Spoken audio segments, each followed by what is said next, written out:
Hello and welcome to the second live episode of the Inner Miami Show. I'm one part of your co-hosting duo, Brandon Griffin, and with me is the Chelsea man himself, Mr. Mike Longan. How are you? What I'm hearing is our song's still going, so let's get that. We're still figuring out this live thing. I'm not great. Chelsea played kind of like we expected them to play today, but the good news is this wasn't a final. We get our second shot. Oh wow, pulling out Just the for Liverpool you, hat. my friend. Just for you. Okay, this is deserved. This is fair. I got to remind you. So for all of our viewers, we are going to keep this to 1 hour today. We know quite a few of you are batter herons. Total Football, not Total Football. What's Franco's show? Miami Total Football. They're both going live at 9. We want to cut over there. Branton and I are big believers that there's room in the pool for everyone. There's a lot of different takes on Air Miami. So we're going to keep this to an hour. Yeah. We're going to drive hard and let you guys switch over. So appreciate everyone who's jumped in to watch us today. And let's get the show on the road. It's been a busy week, and we're only on Wednesday. I know. And, we were thinking about coming at you again after the Al Nassr game, but there's just so much to cover. Like, let's just jump right into it, right? Like, first, we always start off with transfer rumors if we have any, and crazily enough, we've got them. First off, Good luck, Nico Stefanelli. He's on his way out to Hungary. I will not pronounce the club name because I will screw it up. It's kind of sad. He was here almost exactly 1 year, like to the day. Yeah. He was supposed to be the Argentinian that wasn't Messi, and was like, "Oh, we want an Argentinian." Instead, we got Stefanelli, but there was big hopes for him, and it never came together. I don't think he ever really, between injuries and the coaching changes, like it just didn't work for him here. And I think, maybe if we didn't have the whole overhaul in the summer, maybe we would have seen something from him. But probably best for everybody to move on. We need the cap space, we need the roster spot, and he needs to go someplace where he's going to play because he's still young enough to have a good impact. So wish him best. Yeah, wish him best of luck. I just don't think there's nothing else we can really say about it. He did not make the impact we want him to make. We need the cap space, and we'll cover that a little bit more as we get into our next transfer, which hit us out. I feel like it's out of the blue. There was no rumors about this, but I think we've talked about this, that we should expect it. Christopher McVay heading to DC United. This is an interleague trade, so we're getting an international roster slot, and that counts for about roughly it's worth about 150 to 175 in GAM. And there is some performance bonuses, additional GAM, I guess TBD later. They didn't announce it, but this basically said there's some more coming. So I think we've been kind of suspecting this. You and I have discussed multiple times that he's not playing. Why isn't the kind of the pacey left the center back that can be a left back not playing left center back? Why are we playing Noah Allen? And now we have our answer finally, right? Yeah, because Tata's a bad coach. That's the main reason. And if we do have a picture for anybody who's listening, we do have a picture of Chris McVay up on the screen. If you're confused about who he is the guy on the left. He is not the small man on the right. This one's a shame because someone told me today we paid over $1 million for him. So this was not a cheap acquisition for us. He was Mr. Ironman, in the 2022 season, played left back the whole time as center back. Last year, he was our MVP that season, as far as I'm concerned. He played lights out, and honestly, I fully blame Tata for not properly utilizing him because he could have offered this team a lot, and Tata just didn't like him. Yeah, but it was even before then because I think he was injured or something at the beginning of last season because he didn't play real well as center back. Well, then we brought in Kamal Miller, and how do you? Kamal Miller is just better than Chris McVay, and when you bring in a guy like Alba, it's hard to find a spot for him. So this is the kind of the rants I want to go on here against anti-MLS rants. And what I want to say is if you go on Twitter today, you had kind of two schools of thought. One was this is just the first in the dominoes. Inter Miami has to clear a ton of space to be roster compliant in 3 weeks. And then you had the other school of thought going, okay, we got rid of McVay because we have another center back coming in and we're clearing space specifically for them. I definitely fall on the side of we have too many people and we're still trying to clear cap space. But this is my issue with MLS of there is zero transparency. right? There's a couple guys out there that I follow on Twitter that are like have their own spreadsheets. They're trying to keep track of it. But as avid fans, unless we're willing to do Excel math on a daily basis, we just don't know.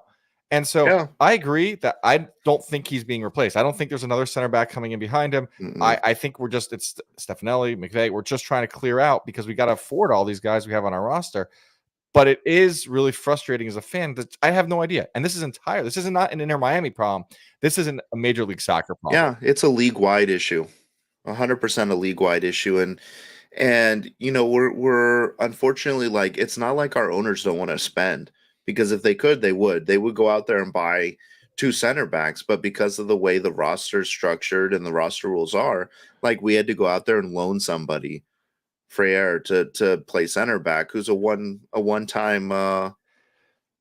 Yeah, but that's not even my bigger complaint of the salary cap. My first thing is like easy transparency. Like, from what I'm told, it's not like there's a MLS system-wide computer program where every team's keeping track of it and there's rules based on it. Like, literally something that a junior in high school could write as a software project. That doesn't exist. And so that is super frustrating. Just like, we should be able to see it. Now, second thing is the salary cap rules are definitely still frustrating. Though, Branton, I did see one of our friends posted today about how for the first time you're seeing multiple MLS teams making $10 million plus acquisitions. Like, there's been quite a few. So it does sound like the Messi effect is starting to hit, where teams are going out and buying better and better players, which is good for Major League Soccer. And so I have a theory about that. And I think the reason we did not get any roster changes this offseason is because Don Garber said, you guys have 1 year to start loosening the pockets, because next year we're going to start changing the roster rules. There's some evidence to back that up. Like, again, we're seeing spending, and now let's get some spending going, and then we open it up. Like, take full advantage of what you got before we'll let you do something more. I mean, it's the same with my son. You got to eat your whole dinner before I give you dessert. And so he's challenging the teams now to eat the dinner, make use of the 3 DPs, go big, and then we'll finally let you in. So we're starting off with a lot of agreement here. I do want to call out that I don't like fans, listeners of the show are asking you to take the hat off. That it is ugly and disgusting, and really letting us all down. I just have to say that I will not take this hat off today, and I will force you to look at the Liverpool hat all day today. So for our viewers, that he's wearing a Liverpool hat, just so we know, when we win the Caribou Cup, when Chelsea does, I'm going to come up to our next show in a full Chelsea kit. And it's not called the Caribou Cup. It's called the Carabao Cup. Just because you can say it better than me doesn't mean you're going to win it. I'm sorry. Listen, we've established I can't pronounce anything on this show. I don't know why you'd expect that to change. Listen, for those of us who are not following us on social media, the afternoon of the Carabao Cup, you're going to want to follow. It's going to get wild. We're going to watch the game together, and it's going to get crazy. I promise you. All right. So moving on, let's get into season ticket holder news, because we had news in that front this week. So a lot of news in season ticket holder news. First off, this podcast starts and all the news starts happening. I'm not saying one's connected to the other, but it's definitely connected. So let's start out with, for those that were season ticket holders with parking last year, you should have gotten an email from your season ticket rep asking you if you want to buy into it. So I know I was able to get it. Now, I'll be honest. Some of my friends got their email about 2 hours before I did, and I went to full panic mode that I wasn't getting, because I got my Greenlock Gang flag behind me, big Greenlock Gang person, president of Greenlock Gang, and the Greenlock Gang did not have green lot. So that was freaked out, but we're good. So that's now available. They have not shared how non-renewals are going to work yet, but I don't think there will be non-renewals.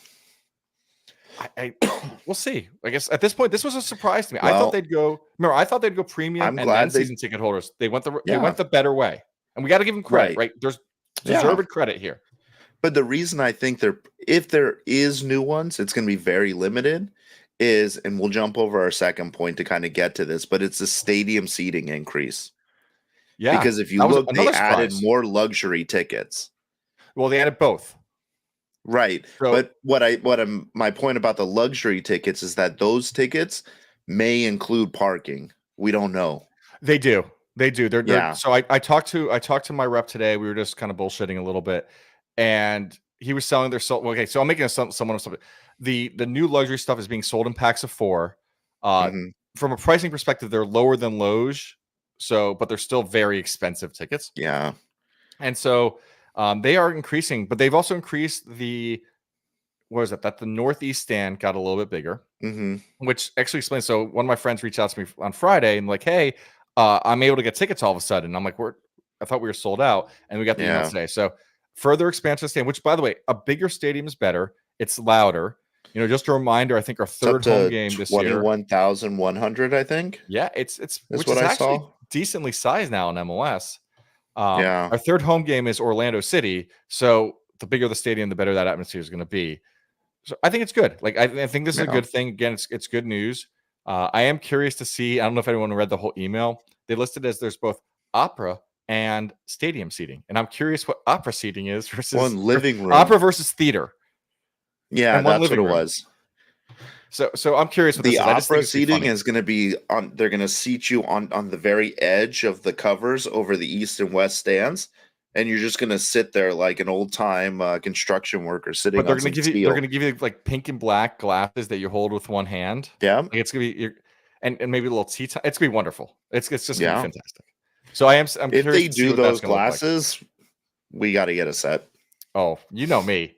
Hell like yeah. I am the king of trying to get all the crap I can. So last one. So there was one more announcement. We did get the email that MLS season pass is coming. So I think we should expect that. It was listed as expectation, but they acknowledged it as well. So yeah, and I think it this was a good in the middle of February or something. Yeah, it's coming. Yeah, but I think this was a good week for the club in regards to like season ticket holder expectations.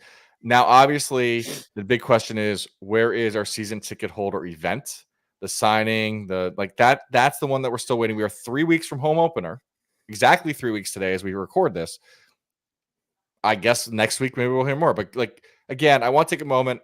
I am the first to bash the club. I will be also the first to say, listen, they did right by the season ticket holders and allowing renewals on parking to come first before premium seats. So I think that was great, and I'm almost proud of the club that they went that way. Yeah, I agree. Hopefully this is a sign of more things to come this season, and the team starting to do things right, because we've talked about it. Having the higher price point on tickets means you have to provide better service and a better quality product. So hopefully that's what we start seeing coming from them. Oh man, more news. It just keeps coming, right? More news. So, again, this surprised us. I mean, it shouldn't have been a surprise because they gave a little trailer about this 2 days ago or yesterday. But I wasn't really expecting this. Honestly, I wasn't expecting it so soon in the season. But yeah. But the reason I'm wearing this hat. Yeah, and so I got excited about this because last year this would have meant 2 home games for us, because all the Mexican Liga MX teams played at the home stadiums during their group stage, played at the home stadiums. That's not happening this year. So the top 4 Liga MX teams, which is Tigres is one of them, gets their they are basically they're the best in our group. So they're playing both their games at their neutral location, which is kind of TBD. Though I've read a lot of places kind of expecting Dallas. Dallas or Phoenix, I would guess, somewhere in the Southwest. Could be Atlanta too, because it lowers travel. But so we're only getting one home game out Mexican of this. contingent in Atlanta and even Chicago. Well, so it's going to be a good venue wherever. I mean, it's going to be located near, because they made a big deal that it would be near, it'd be near your sites. You could almost even think it could be Camping World Stadium in Orlando, because they've hosted quite a few professional soccer games and it's a big stadium. Maybe. But we're only getting one home game in group stage. So that was interesting, because I was super excited until I was corrected about this. Fabian Renkel came out and explained it all, which was he had a huge post. But yeah, so we have a tough draw. This is not an easy group. I, for one, think Liga MX is going to come out and really, really hurt the competition. I think they were embarrassed last year. I think you saw it towards the end of the tournament. They took it seriously. I think at the beginning of the tournament, they weren't taking it seriously. I think they're coming out swinging this year, and I think it's going to be real interesting. We'll see. I'm still a big, I don't know, I'm an anti-Leagues Cup guy. specifically because we're pulling out of the Open Cup for this bullshit, and we're not even letting the Mexican teams play at home. It just feels like a stacked tournament. I don't love it. No, I think like that's a different conversation, and I know we're a little bit time limit, but we're already at 8:15, and so we're not too far in. But I agree with you. I think this tournament does Liga MX wrong. I would love to see MLS teams playing Azteca. I'd love to see MLS teams playing at Monterrey. Imagine? Like, these are beautiful stadiums. Well, that and I feel know like Monterrey's not a new one, but their new one coming out to be gorgeous. Like, that's what we should be doing it. And we can't say it's a travel issue because we travel all over the country for MLS games. So we should be doing it right. Like, I agree. I agree. Or then you do it like a World Cup and you pick a couple host cities and that's it. Couple host cities in Mexico, one in Canada, a couple here in the US, and that's how you do it. I'll tell you my bigger issue with this tournament. We take an entire month off. We stop MLS for an entire month off. But when Copa comes and it's played in America, we do not take time off. So we're losing Messi for, I think, 7. Well, if Argentina makes it all the way through a tournament, they're expecting Messi not to play in 7 MLS games because of that. And so we're saying Leagues Cup is more important than MLS regular season. Like, oh, that's ridiculous. So that's why I don't like Leagues Cup. We're in the hat. We won it. Like, it's awesome. But I'm not a fan of this tournament. And then throwing the whole US Open Cup is like a third reason. But I just think it's ridiculous that we are playing through Copa, but taking all of July and August off to play this tournament. Yeah. I hate it. I hate everything about it. But I liked winning it. You can't hate everything because we did get our CCC bye through it. So like that's the one thing we're allowed to like. No, and that's fine. Like, if the tournament keeps making improvements, like the neutral venue for the Mexican teams is a good first step. But if we keep making steps in the right direction, then I could be on board eventually. I'm not crazy about it just feels stacked in MLS's favor, and I don't love it. This could become a cool tournament if, again, we start playing in Mexico or do the neutral locations. We start saying, hey, like, we already have some Canadian teams. Let's open it up a little more to Canadian League or open up some of the island nations. Like, this becomes in some ways. But then it just becomes CCC. But it's bigger, right? Like, CCC is limited to 24 teams. Like, you do a much larger CCC. I think that's a kind of an interesting tournament. I just don't like this. It's basically MLS and we make guests of Liga MX. Like, it's just not right to me. Or like alternate. Like, last year we had it in the US. Let's play it in Mexico next year. Something. Yeah, I'm good with that. Just make it a little more fair. And this is a good step in the right direction. So we'll end it on a positive note. Let's cover. Steve has a good question though, I think, for us. Does Miami need to prioritize this League's Cup? I'll throw out, I don't think they do. Okay, so let me kind of say it again. It depends what happens in CCC. If we don't win CCC, which there's a very strong possibility we don't, then we're kind of sitting there, okay, we don't have a trophy. We know Messi's going to miss a ton of MLS games. I think there's talk of an Argentinian tour that's going to pull him from 2 games. He's already missing 7. In China, right? Out of 34 games, we already know he's missing 9, which is, doing quick math in my head, more than 25% of matches. So if we start saying MLS, so we probably say Supporter Shield's already out. Now we say MLS Cup is a little bit challenged. I think you do have to prioritize Leagues Cup because that might be your only real shot at a guarantee. Well, I'm not even saying guarantee. That might be your best shot at the next trophy. Like, that's the next one up because probably we're going to throw a US Open Cup too. So I think you have to when it's all said and done, unless we win CCC. So I think, and I've said it before, and I'll kind of keep saying it, this is a tournament team. This is not a team that's going to win the Supporter Shield because we're not focused on that. This is a team that is going all out for CCC. They will go all out for Leagues Cup. And if they make it into the playoffs, they're going to go all in on the playoffs because the playoffs is just another tournament thrown at the end of the season. This team is all about short bursts to victory. That's what this team's built around for. The problem is if you ignore Leagues Cup, like, I guess what you're saying is you have to take advantage of Leagues Cup. I guess I'm agreeing with you. Like, we are going to prioritize Leagues Cup because the regular season Supporter Shield's definitely out, and I think US Open comes out. So of the 5 trophies, if you miss out on CCC, you got to either win Leagues Cup or MLS Cup. Because let's be clear, if we don't bring a cup home this year, this team's a failure.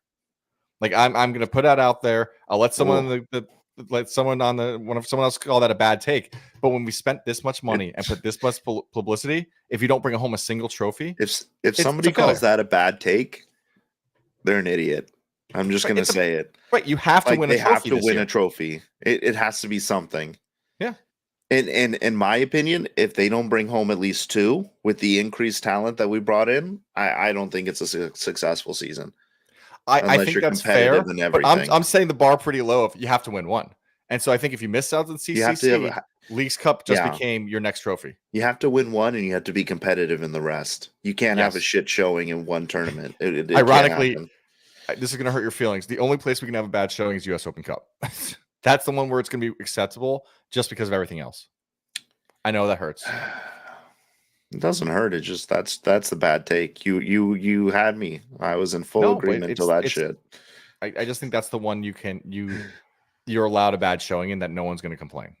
The fans will not get impatient off that one. I don't know. After that bitter taste of spending all that money watching Houston embarrass us in our own stadium. Well, you're going to get a chance to rant about Tata in that game, but let's get into what happened on Monday, which was kind of an interesting match to be fair. Like, I don't think you can hate the match. I don't think you can love the match, but it's an interesting one. Branton, I know you want to talk about this. Do you want to jump into your rant, or do you want to go through the match first? No, let's go through the match because, I have a lot to say about that. All right, so we came out the same lineup as Dallas. No major changes. I had to take that we were going to start Freire. He wasn't even on the lineup, so that didn't happen. The final score for those who didn't watch, though, I imagine most of our listeners at least are aware, was 4-3.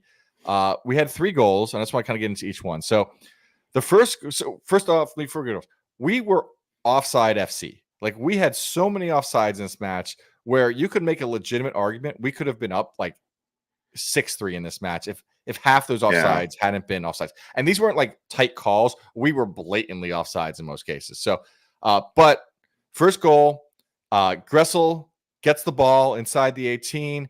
He has a chance to quickly get the ball outside to Suarez. He takes his time.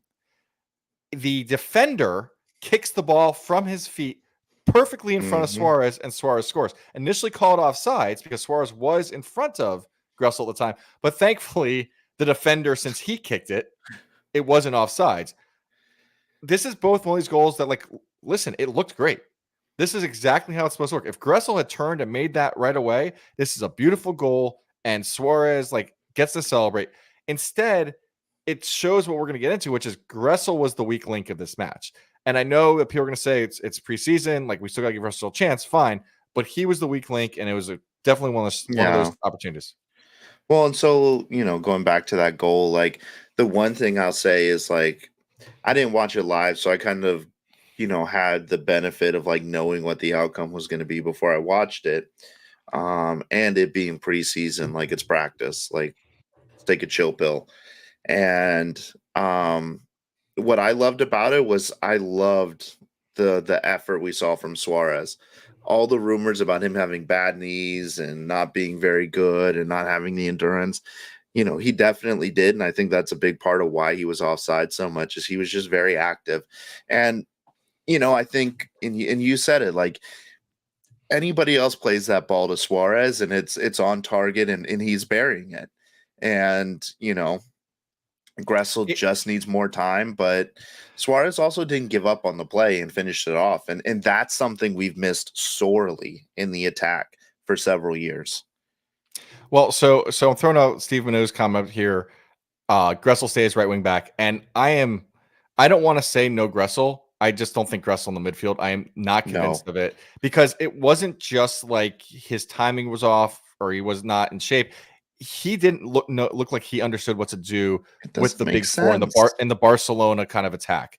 There are others like David Ruiz who get it.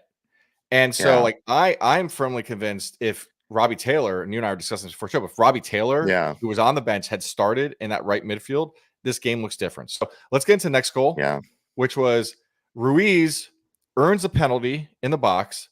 Super strong attack. They take him down. Interestingly enough, and it's brought up a lot on social media, On the other side of the field, Toto did the similar kind of as a defensive to one of their players and didn't get the PK. We got the PK of it. Messi just nails it, top right corner. Messi gets, on the board for the preseason. Not a lot to say, but I think this is more so like just Ruiz, because it kind of comes up again. Ruiz's effort this game was unbelievable, which leads into the next one. About 30 seconds later, Ruiz gets the ball top corner of the 18, comes inside the corner, pivots twice, and just scorcher into the back of the net. David Ruiz, hands down, man of the match this game. He played as well as anyone on the pitch, on both sides of the pitch, by the way, because this was, Al Hilal was a very good team. Their players they came out to win. And so, we're talking. So we said that this was the most winnable game, right?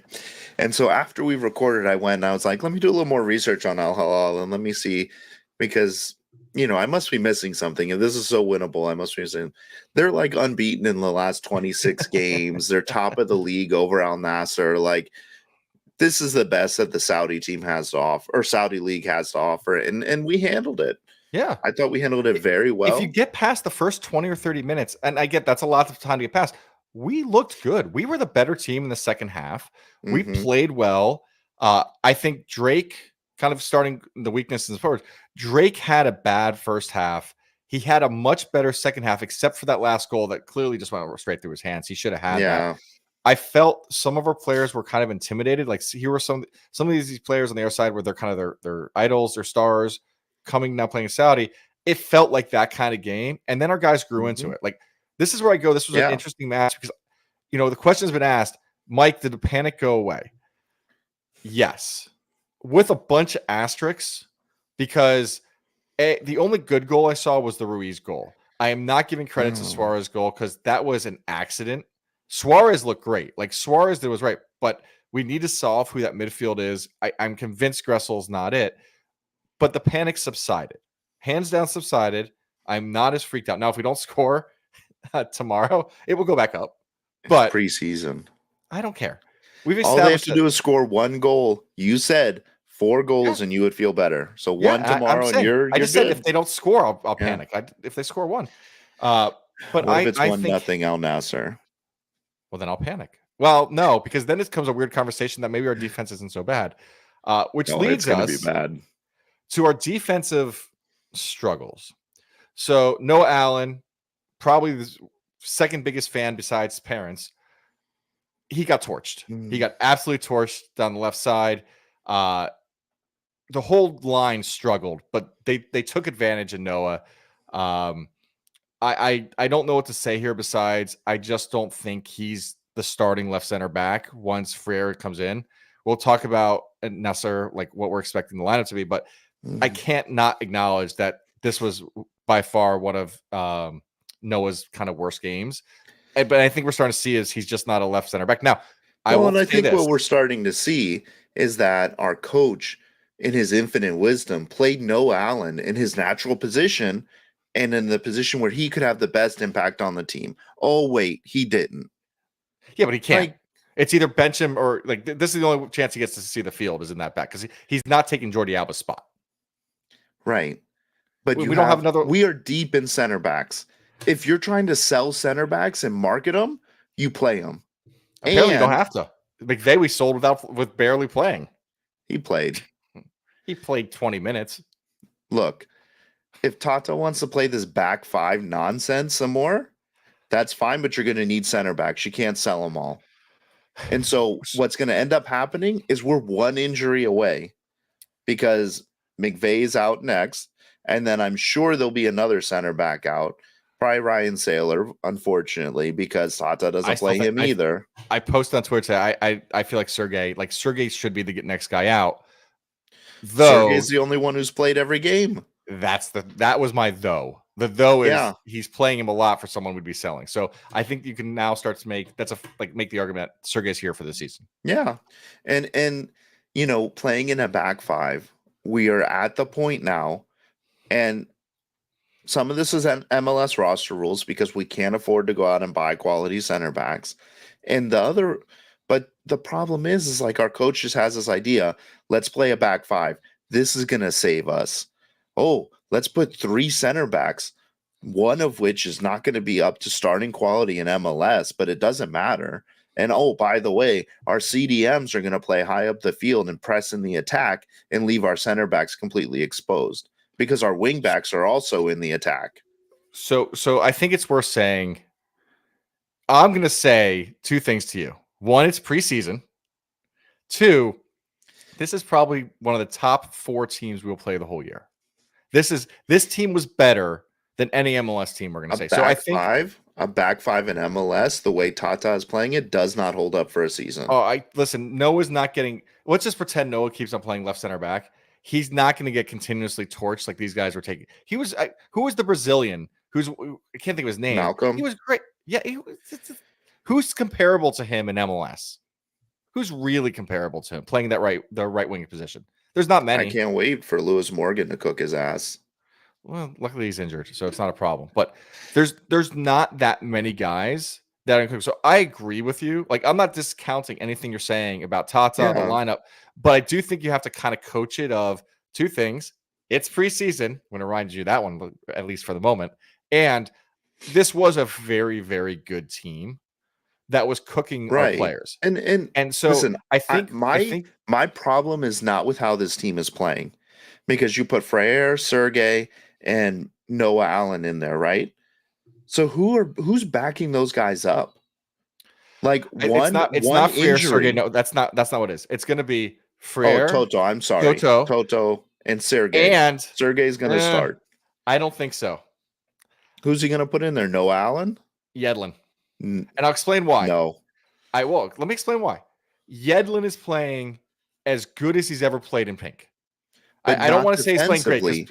He's playing good offensively. He is not playing great defensively. But he's going to start him because Tata's entire defense is score more goals than their team. That's entire defense. We've seen it. We know it. This is Madden Football 101. Like, he just wants to score goals. Yedlin, you really want to have on the pitch. Gressel, everyone believes, is better than Yedlin, and I'm going to accept that statement, which means Gressel's playing right back. Are you leaving our $600,000 guy who's playing well on the bench? No, I think he's going in right center back. Like, I think that's what's going to happen. So you're going to have him on right center, Frere in center, and Toto probably in left. And then what's going to happen? And I'm going to tell you what's going to happen with that is you're going to have everybody up on the other side of the field, and you'll be playing a high center back line with 2 center backs. No, I don't think that's true, because Gressel. Who's going to drop back in defense? So what's going to happen is, because this is what I'm seeing when I'm watching the game, is Yedlin wants to go forward. Gressel wants to stay back. He is weak coming forward. He goes forward very hesitantly. I think you're going to see huge overlapping runs from center back. No. Remember how who was the guy? 31. Was it 31? Lowe. Remember Lowe used to make those runs, and we all used to laugh about it? I think Yedlin's going to do it from the center back position. I know it sounds crazy, and everyone's like, well, Mike doesn't know shit about soccer. Listen, I think that's what we're going to see. I think we're going to see Yedlin as a right center back, and I think he's going to make offensive runs.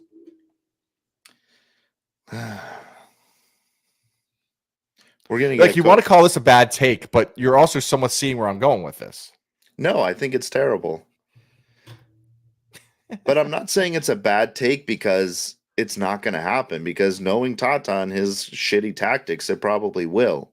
Right. But the reason we're seeing Gressel be so hesitant is because he's playing in a role he's not comfortable in.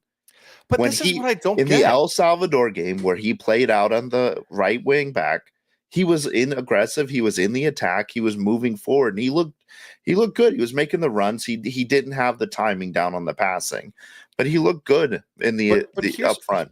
Here's what I don't get.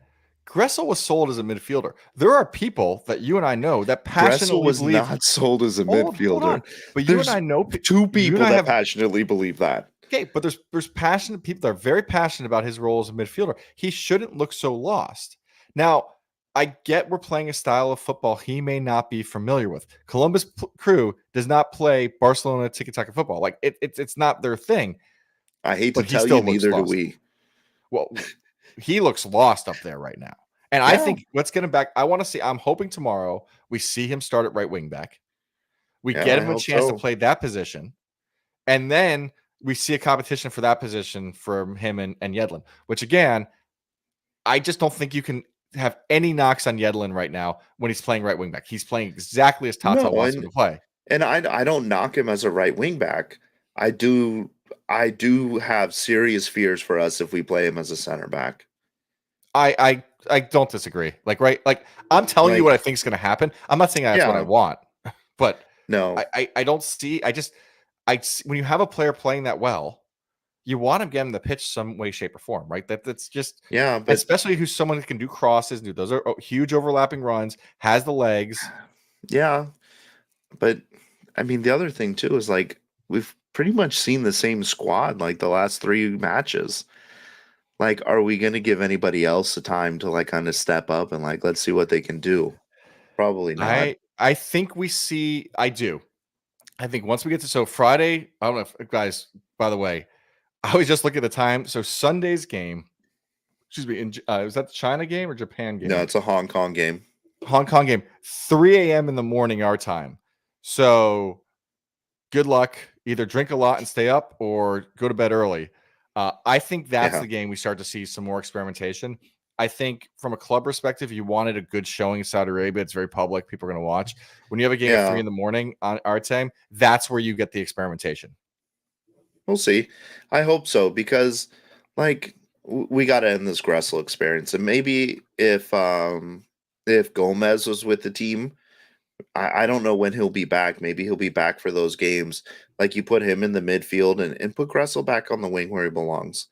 He does not belong as a midfielder. He looks shit. I really, and again, I'm a big Yedlin fan, so my defense of him is probably a little over the top, but I want Gressel to start at right wing back. I don't care if Yedlin's on the field to start tomorrow. Give Gressel a shot. I know it's preseason to show what he can do from right wing back. I remember I didn't see the El Salvador game. I don't know what really happened in that one, but give Gressel that shot and let him prove that he's the better right wing back than Yedlin, at least at this point in time in the preseason. Listen, I think Yedlin has played well enough this preseason that I'm pretty confident that there's going to be offers coming in for him from MLS. Well, that would be great. I mean, think about how much money he is. That would be fantastic. Like we got to clear cap space because Yedlin moving off. We are not compliant. Yedlin moving off is nothing but good for everybody involved. Mm-hmm. Yeah, it solves problems for him, solves problems for us. I think it's great.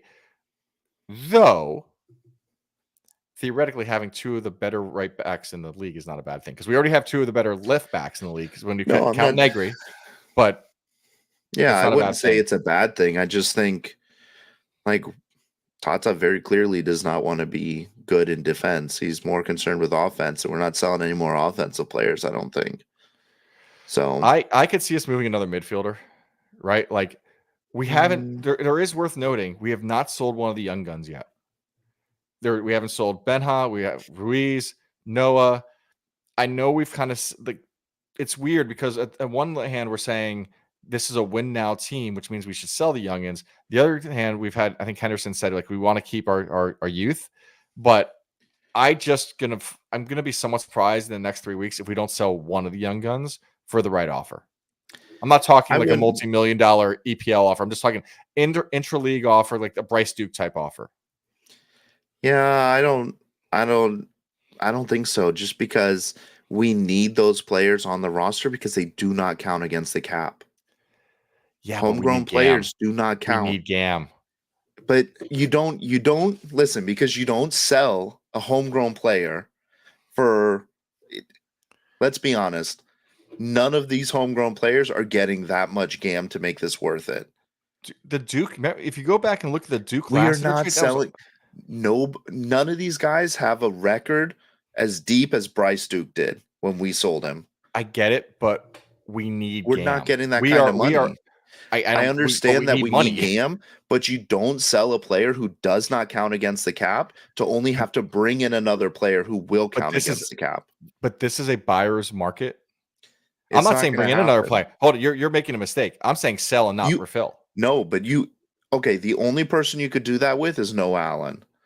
If you sell a midfielder, I promise you had to bring in another cheap midfielder unless you have another one in the academy ready to go. I think Alex posted like the 7 midfielders we still have on our roster. Like, we have midfielders. I'm just telling you, I think I could see us homegrown. selling one. We need Gam. We need Gam, and I think you're not going to get enough So I didn't Gam. say it. You're not We going to get didn't get enough a lot. Gam from one of these guys. We took a heavy loss on McVay.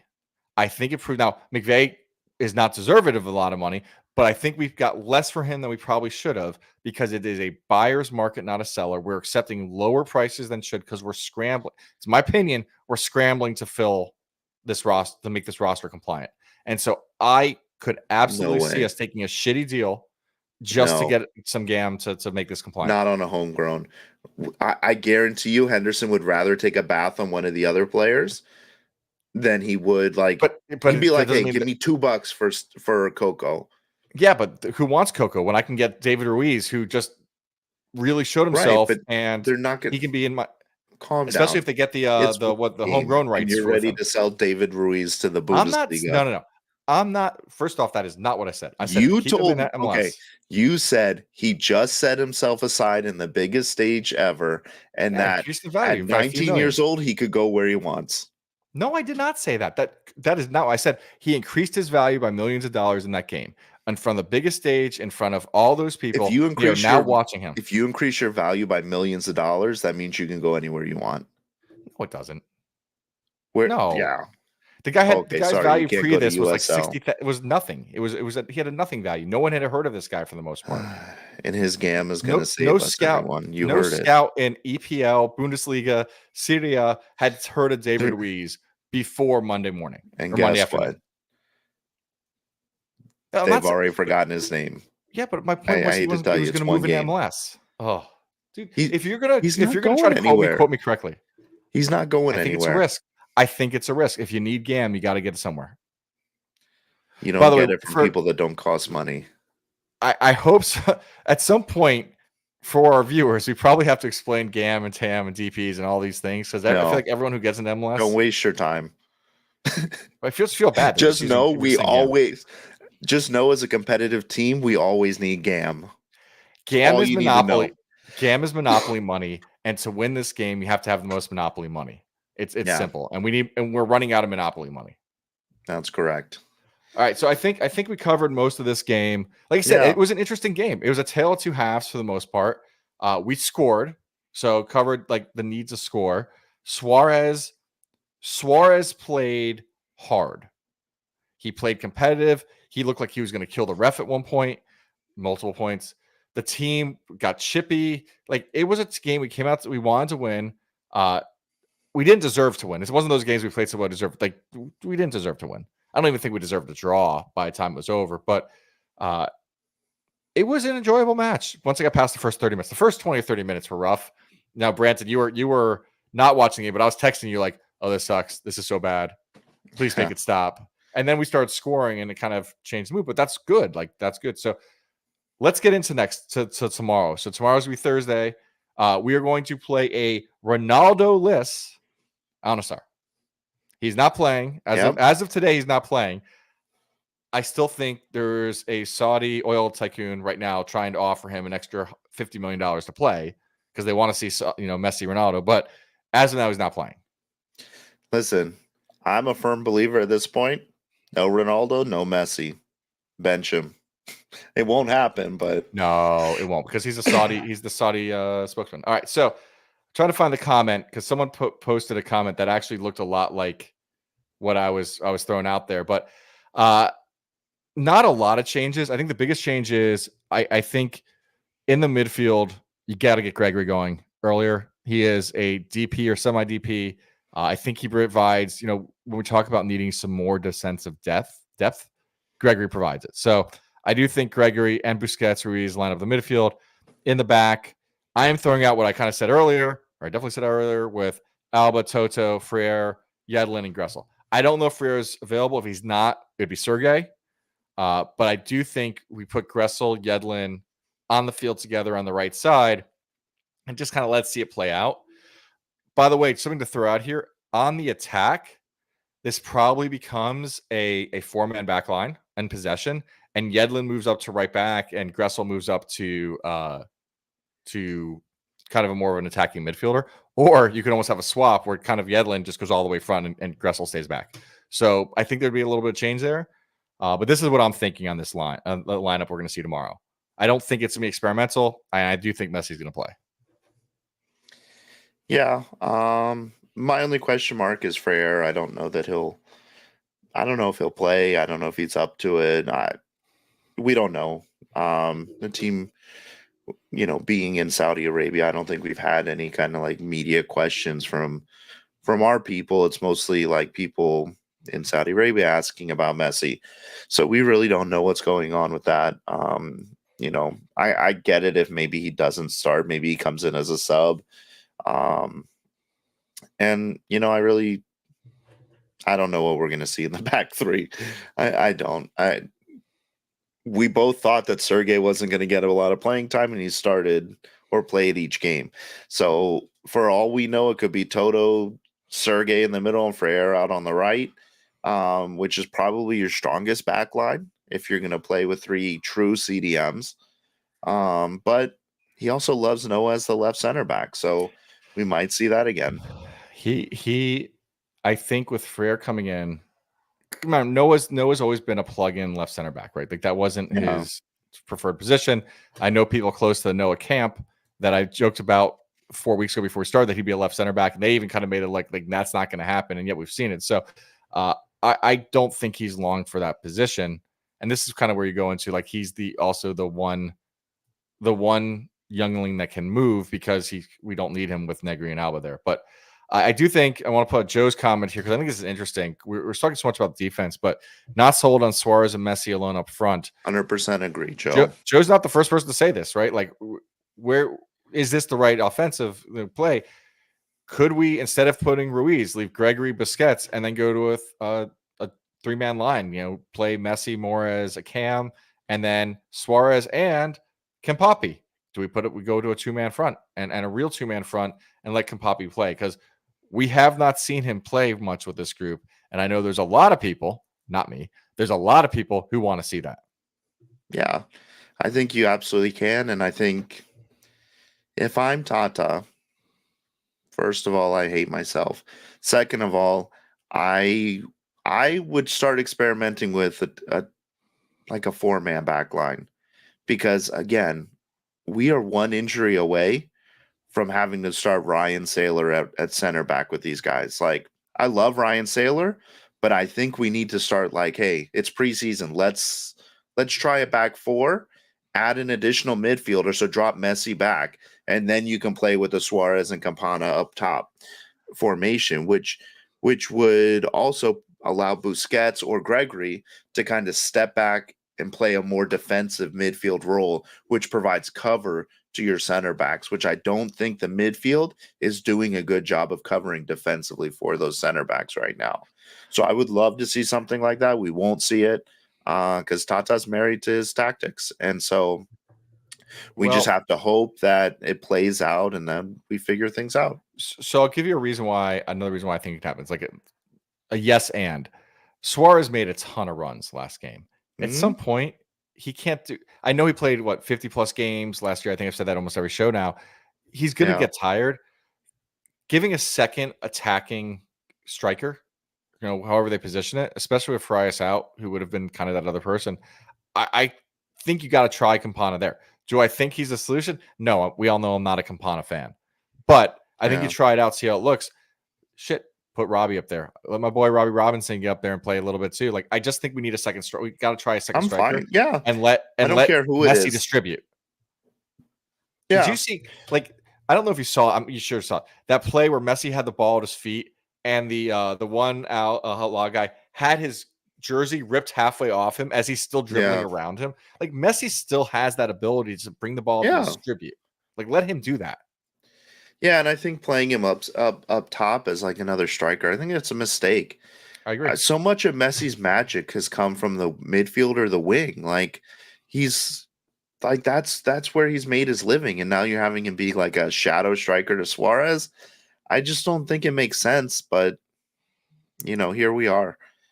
Right. So we got 10 minutes left.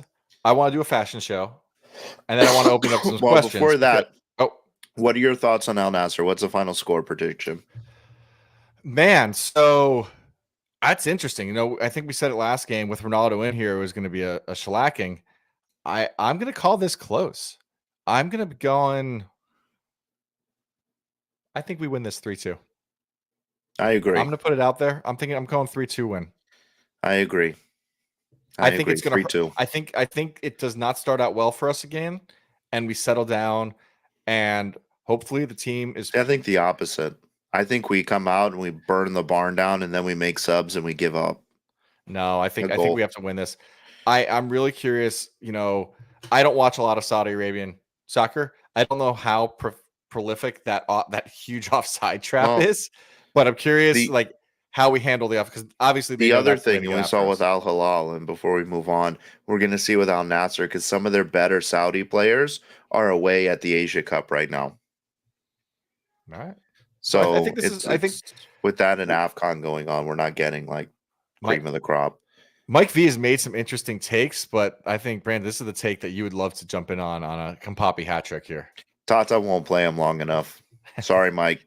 Hey, listen, Ruiz essentially created 2 goals in 90 seconds, so you never know.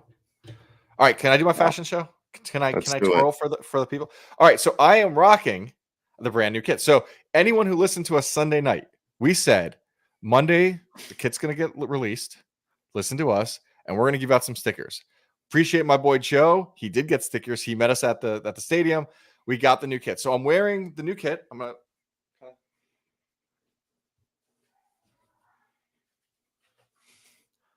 So a couple things I got to throw out on this kit. I still like the vertical design. I don't have the body for a vertical design, I've learned. So vertical design, if you are fat, I don't know how else to say it. If people show weight bias against you, what happens is each logo gets farther and farther out, and it doesn't look great. So this is inspiring me to lose weight. The second thing is, it was funny. I'm like, when I was with Joe at the store, I said, man, that's a thin material. And I got home, and like there was a little bit of that Matuidi nipples going on this. And I'm like, man, maybe this is just me. And then I was watching the match, and man, this is a thin kit. Like you can see everything through it. The color helps hide wet t-shirt contest kit. It's another wet t-shirt contest kit. Comfortable. I am also wearing the pink shorts, the matching pink shorts. I picked those up at the stadium too. Like them. Very nice. Nothing good or bad to say about them. Do they have pockets? They do not have pockets, but I mean, they're the match day shorts. Okay, you didn't send me a picture of those, so I didn't know. I apologize. I am screw me. Can I get this? Oh, yeah, let's see if I back up. Let's see. God, what we do for our people, right? Going to show off some leg. I like the shorts. I do know. I think I don't know if it's Steve or someone else on it that would love to see black shorts with a pink top. I agree. I'm hoping maybe 2 seasons from now we go mix and match. Alternate. Oh man, mixing match would be so sexy. But yeah, I still like the kit. And if I had a body like Messi or any of our other players like that, yes, I think the kit looks great. Chubby Mike, not so good. But I'm going to lose weight, and maybe by end of season I will not look like that, but I'll look better enough that I'm actually kind of okay wearing this kit. Well, I hate to admit it, but as much as I hate this kit, I did actually buy it. I did not go to the team store. I bought it online, so hopefully it's supposed to come tomorrow. So I should have it for our next show, and I will probably be hating it because if it's not flattering to big guys, it's not going to look good on me. So yeah, I don't know how to anyway say it besides vertical doesn't work. I will also say I hope you were watching our YouTube and Instagram all week, because we did do a comparison between the authentic and the replica. We got both kits, showed those off. We did unbagging videos. Did it correctly this time. We had a lot of fun with this, and yeah, so we'll keep track of any new gear coming out. There's still, we haven't seen a new polo yet, and there's some other stuff, so we'll see what's going on. But hopefully, there'll be some new stuff. So there won't be a polo. Tata doesn't wear polos.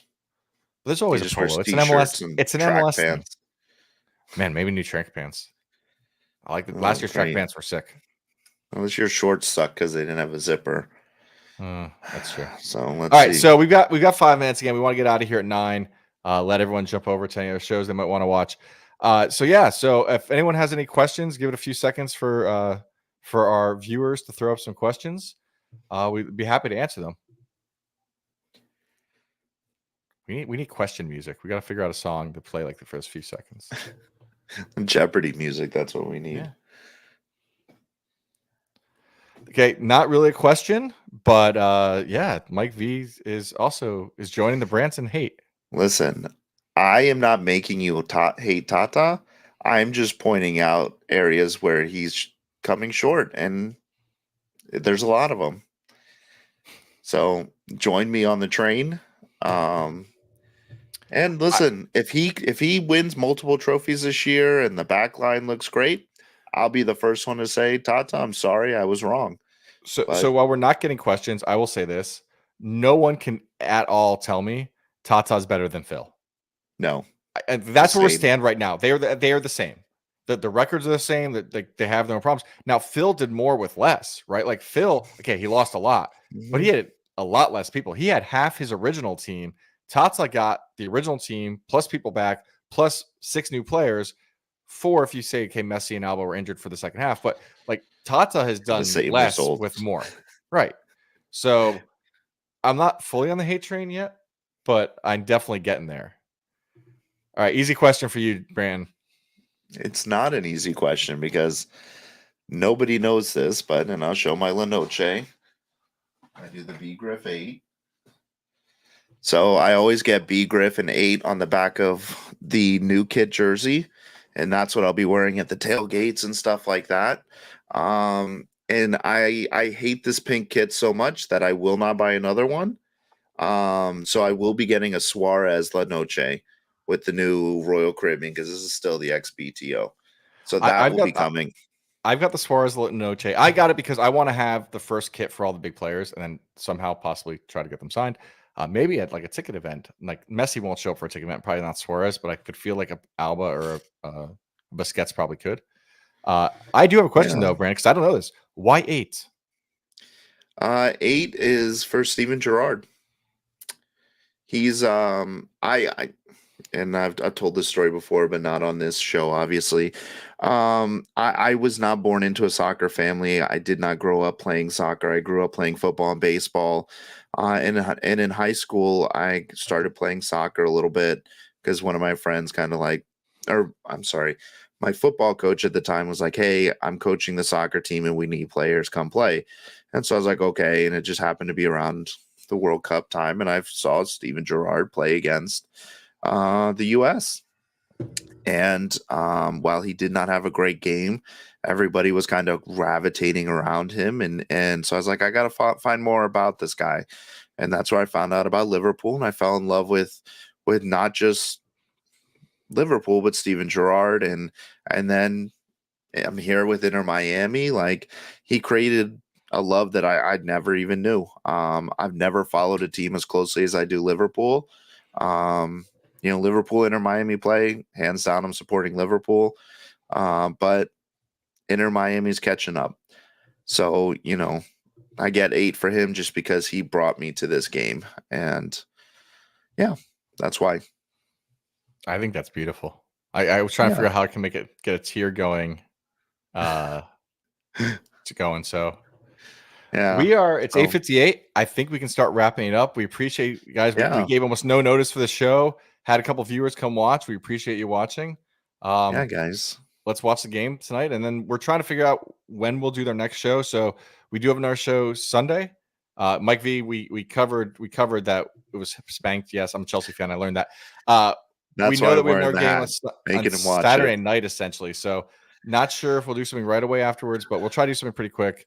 Also depends on how much more news. Like I said, there was a lot of news this week that we weren't expecting, so jumped in. And I would expect more transfer, more outgoings coming. So, as always, guys, thank you guys for listening. If you have the time, get over there quick to the Battered Herons feed, support them and everything they do, and support any of the other content creators in the Inter Miami sphere.